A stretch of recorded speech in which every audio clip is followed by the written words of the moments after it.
안녕하세요. 저는 올해 36살, 결혼 3년 차 평범한 직장인입니다.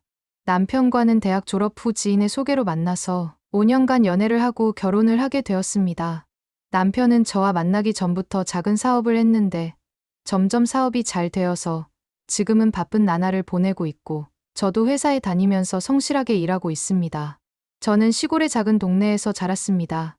아이들이 많지 않아서 초등학교부터 고등학교를 모두 같이 다녔죠. 저는 고등학교를 졸업하고 서울로 대학을 오면서 친구들을 만나기 어려웠지만 그래도 자주 연락하고 주기적으로 만남을 가지며 친하게 지냈죠. 동네 친구 중 이미연이라는 친구가 있었어요. 미연이와는 고등학교 졸업 이후 연락이 끊겼죠. 그러다가 우연히 미연이 소식을 들었는데 대학을 가지 않고 이런저런 일을 하다가 유흥업소에서 일하고 있다는 소문을 들었습니다. 사실 저 사는 것도 바빴기에 그냥 그런가 보다 하고 크게 신경을 쓰지 않았습니다. 그러다 얼마 전 정말 오랜만에 미연이에게서 전화가 왔어요. 반갑기도 하고 궁금하기도 해서 전화를 받았죠. 미연이는 밝게 인사를 하고 안부를 묻더니 갑자기 부탁을 하나 하더라고요.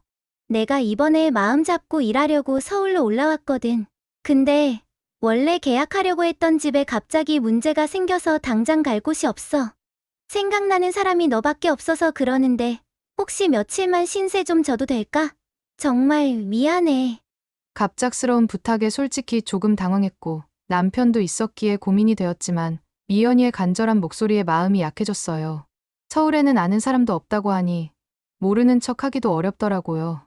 그래서 남편에게 조심스럽게 이야기하고 남편도 괜찮다고 해서 집으로 오라고 했죠. 미연이는 저희 집으로 오게 되었고 일주일 정도만 지낸다고 했어요. 저는 오랜만에 만난 친구기에 즐겁게 지내려고 했어요. 하지만 첫날부터 뭔가 미묘하게 불편함이 느껴졌어요. 제가 예민한 건가 싶었지만 시간이 지나면서 뭔가 잘못되어 간다는 것을 느꼈죠. 처음 느꼈던 건 옷차림 문제였어요. 집안에서 입는 옷이라고 하기엔 너무 노출이 심했고 아슬아슬한 핫팬츠에 민소매 티셔츠를 입고 다녔죠. 물론 혼자 살면 어떻게 입어도 상관이 없지만 저와 제 남편이 있는데 옷차림은 조심해야 하는 거 아닌가요? 남편은 거실에 앉아 있다가도 미연이가 나오면 바로 자리를 피해버렸죠. 그러다가 주말 아침 저는 장을 보고 집에 들어왔어요. 남편과 미연이 둘만 놔두고 나가서 신경 쓰이기도 했지만 오래 걸리는 것도 아니고 금방 다녀올 수 있는 거리라서 얼른 다녀오자 하고 나왔죠. 장을 보고 집에 들어오니 남편은 서재 책상 앞에 불편하게 앉아있고 이연이는 남편 옆에 몸을 기울이고 서 있었어요. 남편은 몸을 잔뜩 굳히고 표정이 불편해 보였고 미연이는 과하게 웃으며 남편 쪽으로 몸을 기울이고 있었죠. 심지어 미연이의 옷차림은 평소보다 더 노출이 심한 옷이었습니다. 어? 벌써 다녀왔어? 미연이는 저를 보더니 태연하게 웃으며 손을 흔들었고 남편은 제가 들어서자마자 벌떡 일어나 거실로 나갔어요. 분위기가 많이 이상했죠. 그리고 그날 저녁 저는 조심스럽게 미연이에게 이야기했어요. 미연아, 여기 우리 집이고 남편도 있으니까 아무래도 옷은 조금만 조심해줬으면 좋겠어. 서로 민망할 수도 있으니까. 그러자 미연이는 과하게 웃으며 이야기했어요. 어머, 미안. 내가 그 생각을 못했네. 내가 더위를 많이 타서 그랬어. 그래도 앞으로 조심할게. 미연이가 웃으며 대답을 하고 넘어갔지만 제 마음 한구석에는 쎄함이 느껴졌습니다. 그리고 방에 들어와서 자려고 하는데 남편이 조용히 저에게 털어놓더라고요. 미연 씨, 좀 이상해. 왜? 무슨 일 있었어? 남편은 머뭇거리다가 말했어요. 오늘 오전에 당신 잠깐 마트 갔을 때 안방 앞까지 와서 문 두드리더니 뭐 하냐고 심심하다고 하는 거야. 그래서 내가 계속 피했는데 서재까지 따라온 거야. 당신이 오해할까봐 말하는 거야. 그 말을 듣는 순간 정말 머리가 띵하더라고요. 하지만 남편은 정말 확고했어요. 나 당신밖에 없는 거 알지? 그런 사람 때문에 문제 만들기 싫어. 그래서 더 조심하는 거야. 남편의 단호한 태도에 저는 마음이 놓였지만 동시에 미연이에 대한 불쾌함과 경계심이 확실히 커졌어요. 며칠 뒤 남편과 미연이와 함께 밥을 먹게 되었을 때 일이에요. 불편하긴 했지만 곧 있으면 미연이도 나가니까 참고 먹었죠. 너는 진짜 복 터졌다. 준혁 씨 같은 남자 만나서 결혼까지 하고. 준혁 씨 얼굴도 잘생기고 능력도 있고 성격도 착하잖아. 라고 이야기했습니다. 저는 그냥 웃으면서 그치. 나한테 너무 고마운 사람이야. 라고 이야기했죠. 준혁 씨는 왜 혜진이 같은 애하고 결혼했어요? 미연이의 말 한마디에 분위기가 싸해졌습니다. 그러자 미연이는 웃으며 이야기했습니다. 아니, 혜진이가 예쁘고 능력도 좋은 건 맞는데 준혁 씨가 아깝잖아요. 웃고 있었지만 미연이는 저를 깎아내리고 있었습니다. 그러자 남편은 단호하게 이야기했습니다. 혜진이니까 저랑 결혼해 준 거죠. 제가 얼마나 부족한 게 많은데요. 항상 혜진이한테 고마워하면서 살아요. 남편의 말에 미연이의 표정은 굳어졌고 자러 간다며 방으로 들어가 버렸습니다. 그리고 며칠 뒤 미연이는 집을 구해서 나갔습니다. 그런데 미연이는 저희 집에서 도보로 5분도 안 되는 거리에 집을 구했다고 했습니다. 근처에 아는 사람 있으면 든든하잖아. 앞으로도 준혁 씨랑 셋이 자주 만나면 너무 좋겠다. 나는 혼자니까 심심하잖아.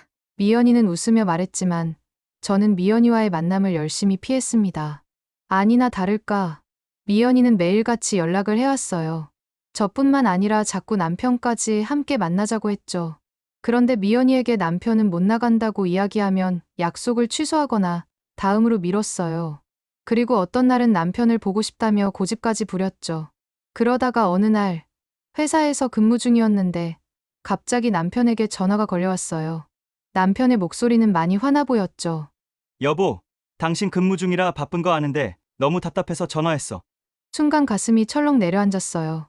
왜? 무슨 일 생겼어? 남편은 한숨을 푹 내쉬더니 분노에 찬 목소리로 말하기 시작했어요. 그동안 당신 걱정하게 하기 싫어서 말 안 했는데 미연 씨가 내 번호는 어떻게 알았는지 계속 전화하고 문자했었어. 밥 먹자, 영화 보자, 잠깐 얼굴만 좀 보자 하면서. 솔직히 바빠서 신경 쓸 틈도 없었고 쓸데없는 문제 만들기 싫어서 계속 피했어. 그런데 오늘은 회사까지 찾아왔어.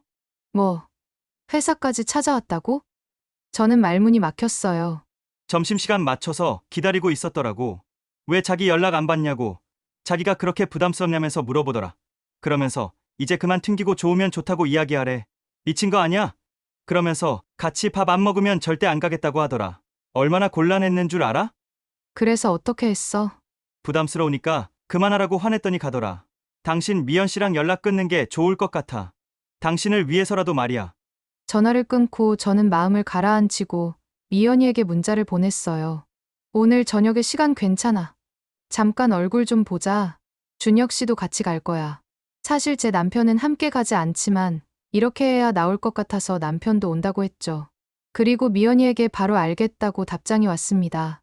퇴근 후 집 근처 카페에서 기다리고 있으니 미연이가 왔습니다. 오자마자 어?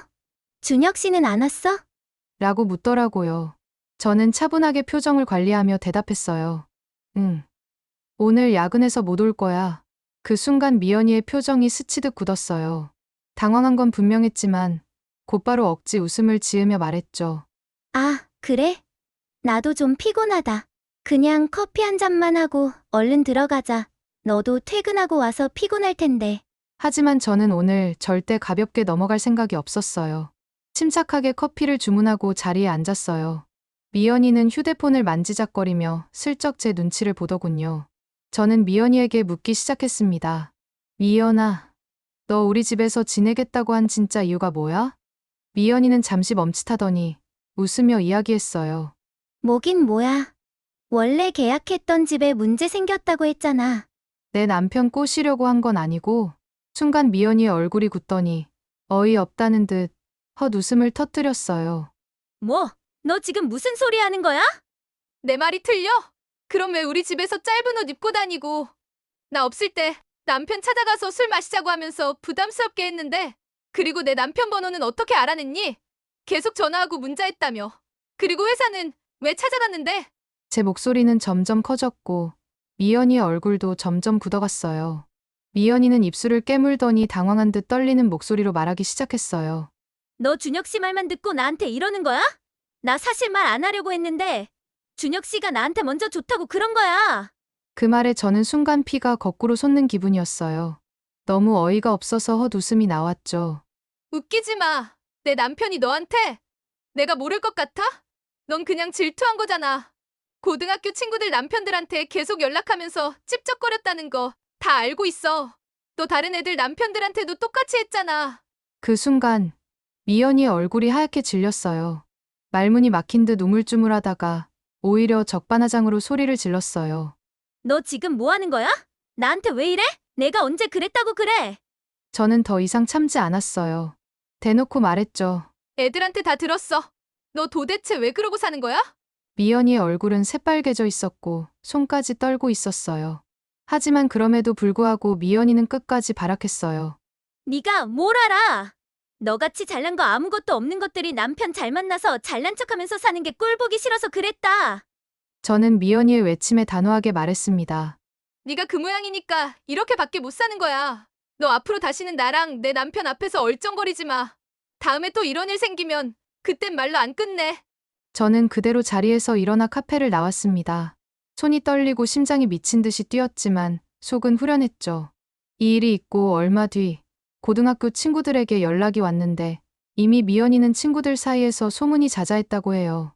결혼한 친구들의 남편들에게 제 남편에게 했던 것처럼 계속 연락하며 찝쩍거렸더라고요. 친구들이 저에게 말해주려고 했는데 제가 일이 바쁘고 집도 서울에 있다 보니 말을 못 해줬던 것이었어요. 그리고 몇 달 뒤 친구들에게 미연이의 이야기를 듣게 되었어요. 미연이는 여러 유부남들을 만나다가 결국 본처들에게 걸려 소송을 당했다는 이야기였습니다. 이번 일을 통해 저는 마음고생도 많이 했지만 남편과의 사이는 더욱 돈독해진 것 같아요. 그리고 세상에는 정말 다양한 사람들이 있다는 것을 다시 한번 느꼈습니다. 앞으로도 살아가면서 가장 조심해야 할 건 사람인 것 같습니다. 제 이야기는 여기까지입니다. 지금까지 들어주셔서 감사합니다.